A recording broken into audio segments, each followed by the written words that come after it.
I wish I was sitting here making a video called The Best Mechanic in Magic's History, but upon reading Specialize, I now believe that it is among the worst Magic mechanics ever made, if not the absolute dead last worst. In this video, I'm going to be explaining why. For those of you that don't know, Specialize is a digital-only mechanic from the Baldur's Gate Alchemy set that is coming to Arena, and that is going to be a draftable set.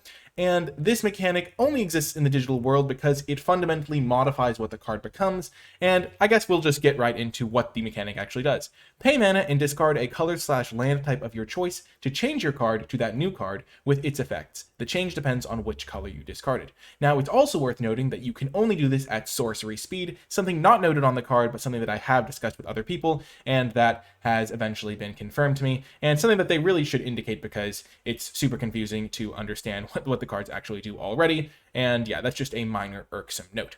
However, getting to the actual cards, and the reason why this mechanic is so bad is because it just leads to cards that are so complicated that there's no possible way to remember what the card does, and especially for someone who's not as enfranchised in the game, someone who's newer to the game, or someone who's just trying to get into it, having cards that are this complicated is just a real off-putting thing to see. And having like 5 cards built into one may sound cool and may sound like a cool use of the digital space, but what it actually does is it makes Magic the Gathering cards that normally feel like a card, and it turns those cards into scrolls of text. And just because you have a digital like format where you can kind of hide that text onto like 5 different cards, it doesn't mean that the card is like any less wordy or bulky, and I really feel like it just is so bizarre and just off-putting as a mechanic. The other thing I don't like about Specialize is that the 5 modes aren't really that connected to each other, so there's not like a shortcutting way of thinking about it, like, oh, the white one gains life, the blue one draws cards, the red one does damage, the green one like gramps you or whatever. It's like, let's just go through Clement to get a bit of an example. So Clement, Novice Acolyte, it's 1 and a white for a 2/2 with Specialize. It enters the battlefield, you create creature cards in your hand perpetually, get +1/+1. Perpetual is a different digital-only mechanic, and one that's totally like not complicated at all really in how it works. But Specialize too, so you can pay 2, discard a card, and depending on what you discard, you get a different effect. So if you discard a white card, in a Specialize, you get a boon. When you cast your next creature, it gets lifelink, and he becomes a 3/3 lifelinker. So lifelink stuff. The next one, if you discard a blue card, then it does some like card draw stuff where you seek 3 non-land cards, you choose 1, put the rest into your library, and it like becomes a 3/4 vigilance. So kind of a card draw one for blue. The black one creates tokens, which, I mean, if you looked at the first 2 ones, maybe you would think black did damage, black can get, like do life stuff, but this one creates a couple of tokens when you specialize it. The red one, all of a sudden, it gains double strike, and when it is dealt damage, it deals that much damage to any target.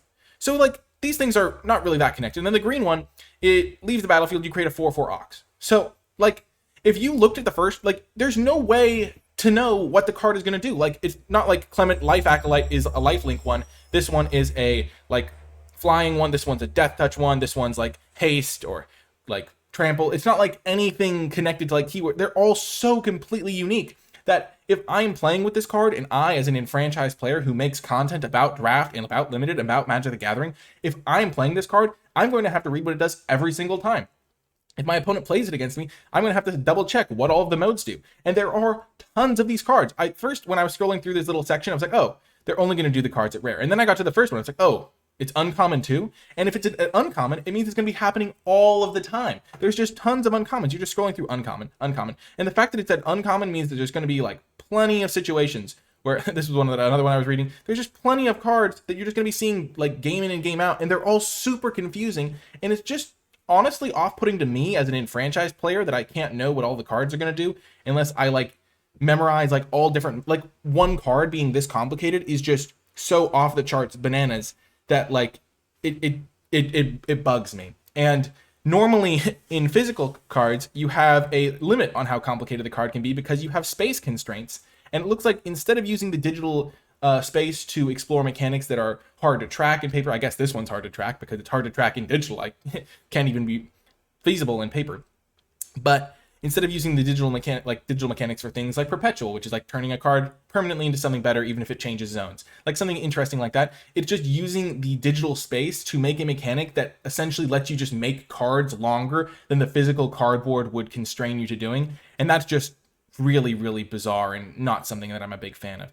Also, the fact that you like just it's just so many unique options. And when you're like drafting the card, like I'm imagining someone who sits down, they see there's a new set, they want to draft it, and if you don't read all of the perpetual cards in advance, your whole, like, you have a minute to make a pick or whatever in a draft, and you're just going to be sitting there for like the entire minute just reading the perpetual card to figure out what it does.